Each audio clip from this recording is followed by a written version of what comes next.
Hi loves, welcome to this week's video.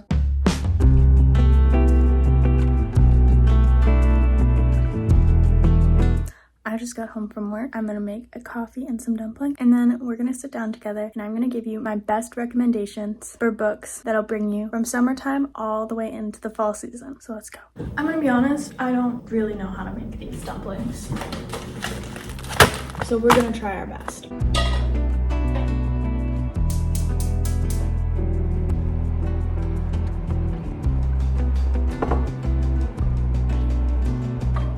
Feels like enough, right?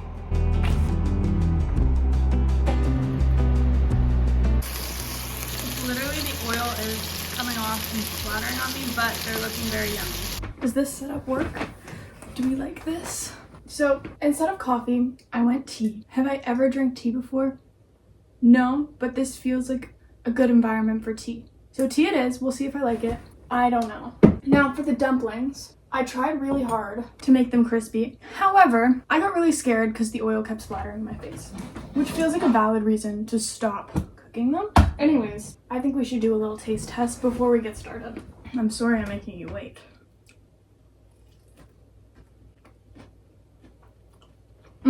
I agree. Those are very good.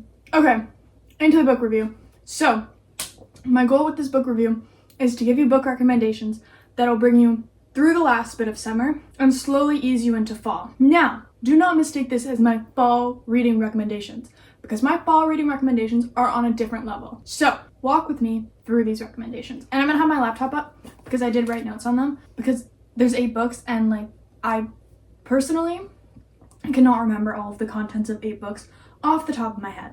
I'm ready to begin. Okay, so for my first book recommendation, I wanted to recommend something very summery, middle of summer, beginning of August, end of July. You're feeling your vacation. I want to recommend People We Meet on Vacation. So, this is by Emily Henry, and I want to introduce you to 2 characters, Poppy and Alex. Poppy is a travel journalist, which is awesome, dream. Alex is her best friend from college. Now, he is a more stable person, likes the simple things, if you know what I mean. After college, they had a tradition on going on an annual summer vacation together. However, something happened and they stopped happening. But Poppy decided one summer that she wanted to have one last vacation, one last hurrah, let's say. So, this book follows them on their last vacation together, if you know what I mean. This book is a summer book. If you like romance, if you like fiction, if you like a good friends to lovers trope, no spoilers intended, this is an easy, feel-good read. You can sit on the beach and read it. It will take your mind off life. It was such an amazing book. Now let me give you a Pinterest board to convince you to buy it. This is the inspiration. Yes, I know, beautiful. Just what we need for the summer. I personally loved this book. I liked that it was slow, easy to read, a good story. It didn't feel like school. It just felt almost like I was watching a TV show. It was that easy. 100% recommend. I'd rate this a 4 out of 5 stars. Personally, romance is not the first genre I would go towards, so that's the only reason I rated a 4 out of 5 stars, just because personally, not a big romance gal, but if you're a romance gal, you'll love this. Next up, for the middle of August, things are not cooling down, but winding down a little bit. I recommend Malibu Rising by Taylor Jenkins Reid. Now, I vividly remember reading this book and I loved it. This book follows the Rivas siblings, Nina, Jay, Hud, and Kit. Their dad was a famous singer, however, he left them while they were young, and they were raised by their mother, who owned a small diner, Rivas Seafood. These siblings grew up surfing and also grew up to be very wealthy amongst the 4 of them. They hosted annual summer parties. Now, these parties always tended to get a little crazy, but this book follows probably one of the craziest parties yet. Everything begins to unravel, secrets come out, drama explodes at this party. This book changes the main character's, Nina's, life and reminds her it might be time to let go. This book is summer, it's family drama. It's fiction, it's emotional, but it's also very bingeable. You could sit down, get through this book in a day and a half, depending on how little else you have to do. When I read this, it just reminds me of a coastal, beachy, good, salty vibe. I could sit, drink a nice coffee, have a bagel, and enjoy this book thoroughly. Now let's get into the mood board. This is the mood for this book. Like I said, very coastal, very beachy, very salty. I love it. For me, 5 out of 5 stars. I loved this book. It was just the right balance of drama, character development, and romance, and all of the good things. Next up, a not as popular book as the last two, Other Birds by Sarah Addison Allen. Now, I was gifted this book for Christmas. No idea what it was. I was shocked at how much I enjoyed this book. Let me introduce you to Zoe. She moves into a quirky apartment on Mallow Island that used to belong to her mother in South Carolina. So once again, this is beach town, this is salty, this is small town vibes. So this is more for the end of August because things are kind of cooling down a little bit. Her only companion is a pigeon. His name is Pigeon, which I think, as far as names go, very suiting. Her building is full of eccentric neighbors. I love a good multiple characters that give you different identities, different vibes. I love that. Each have their own secrets and their own pasts that she begins to discover. A mysterious death in the building draws them all together. Neighbors that used to not really ever talk become to talk, and Zoe's the one kind of pulling them together. Some things get emotional, maybe there's a romance, I don't know. Their stories unfold.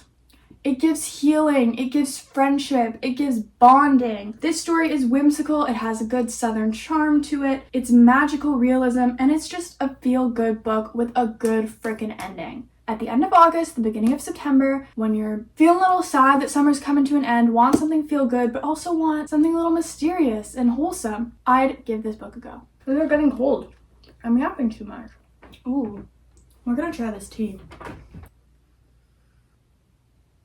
I'm almost positive I need to take the bag out of this, but I'm not going to. It just tastes like water. Okay, let me give you the vision board for this book. This is what this book is giving. Like I said, it's a good book. Read it. I give that one a 5 out of 5 stars. Next book, now this one's a popular read. We've all heard of Sunrise on the Reaping. It is a prequel to the Hunger Games series that follows the story of Hamish Abernathy, one of all of our favorite characters, let's be honest. He's an amazing character, and this was an amazing book. I'm not going to yap too much about the summary of this book, just because I feel like we all know kind of what it's about. I'm going to tell you what I loved about this book. I loved the arena. The symbolism of everything that's beautiful is poisonous, the array of volcano and forest and fields, and just like how it's all described as so beautiful, but then all of the events are so horrific. I loved it. I thought it was genius. Maybe I'm just a sucker for some good symbolism, but I loved this book, and I loved the bond between the tributes, which I don't really believe, like we've seen bond between tributes, but I feel like this one, there was such a big bond. Anyways, amazing book.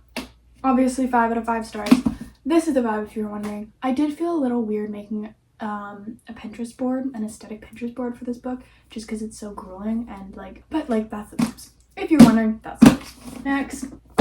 This book I picked up at the airport in Rome. It was the only decent looking English book, and I was surprised at how good it was. I finished this book on the plane. It was an 8-hour plane ride. I crushed it. This book is called Blue Sisters by Coco Mellors. There's another book written by her called Cleopatra and Frankenstein or something like that also looks really good. This story is about 4 sisters, the Blue family. It follows Avery, Bonnie, Lucky, and Nikki. Avery is a London lawyer, Bonnie's an ex-boxer turned a bouncer in LA, and Lucky is a Paris model. That's the vibes. Then their sister Nikki used to be a teacher in New York City. However, she passed away from an overdose linked to pain med problems due to endometriosis. One year, the sisters, we follow through their lives, how they deal with grief and how they deal with building their lives, how they come together after this grief slowly but surely and help each other figure out how to deal with the loss of a sister.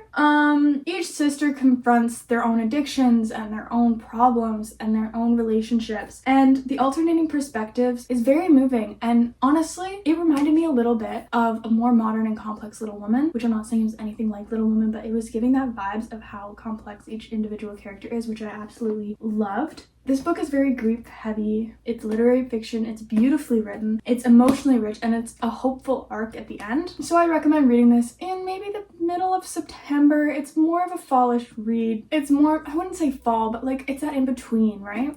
This is the vibe of this book. Very good vibes. I would rate this book a 5 out of 5 stars. I'm sorry, I'm rating them all 5 out of 5. Maybe I'm just too generous. Maybe I'm an enjoyer of books. I love just enjoying every book. So 5 stars. Also, why would I recommend a book to you that I don't even like? Next. Now this is my first, which I would consider a getting into fall read. This is Before the Coffee Gets Cold by Toshikazu Kawaguchi. Wonderful short read. Sit down, read it. Beautiful. It is about a tiny cafe located in Tokyo. It offers every customer a chance to travel back into the past. However, it is under strict rules. So it follows 4 different people that decide to go back into the past. One is a woman trying to speak to her ex. One is a sister seeking closure. One is a couple facing separation. And the other is a mother who passed away and never got to meet her child. That one hit hard. The catch is the present cannot be changed, and they're only allowed to go back in time for as long as it takes to drink 1 cup of coffee. It's adorable, but it's also emotional and quiet and magical, and it gives you a space to reflect on maybe why you'd go back in the past for a cup of coffee. I loved it. It is, like I said, getting a little more cool with this book, getting more reflective and cozy, but not yet fully in that fall mode. This is the vibes of this book. Like I said, very cozy, very quiet. Once again, I give this book a 5 out of 5. I loved it. Why would I recommend something I don't love? Next, it's a classic.